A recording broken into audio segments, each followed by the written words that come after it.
Finally, natanggal na rin ang umbilical cord ni baby after 6 days. Ako si Renz, isang software engineer na work from home. Tara, samahan niyo kami sa araw na to. Let's go! Nagising ako dito ng 3:12 AM kasi natanggal na pala yung umbilical cord ni baby dito. Tapos 6:33 AM, magpapaaraw na kami ni baby. Kung makikita nyo, tumatawa siya. Excited na siya dito. Medyo malakas na yung araw dito, pero tulog na tulog pa rin talaga si baby. Close up natin si baby, napaka-cute talaga. After mag-sunrise, nakatulog si baby ulit dito, tapos tinabihan lang natin. Siyempre, papalitan natin ng damit si baby dito. Kasi every 10 minutes, pinapalitan namin siya ng damit. Sinusutan na natin siya dito, left and right. Tapos i-close na natin yung damit para hindi siya lamigin. Ready na siya matulog dito. Pakita ko lang yung view ko dito. Tulog na tulog pati si wife kasi puwet siya. Magtitimpla tayo ng barley para kay wife. Pampabilis ng recovery niya. Kailangan maubos niya kasi agad yan para hindi mamatay yung enzymes. Inom na tayo ng ating 2 liters of water. Kinakausap ko na dito si baby.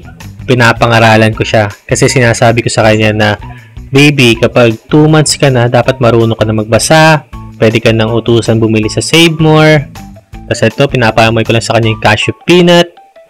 Papaliguan na natin siya. Kung makikita nyo, napakasaya niya. Bakas na bakas sa mukha niya ang kaligayahan.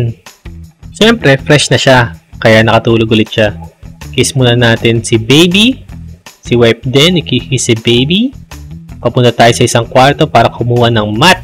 Gagamitin natin to pampatong dun sa liguan ni baby. Para hindi sila madulas. 9 pieces lang siya, yan itsura niya.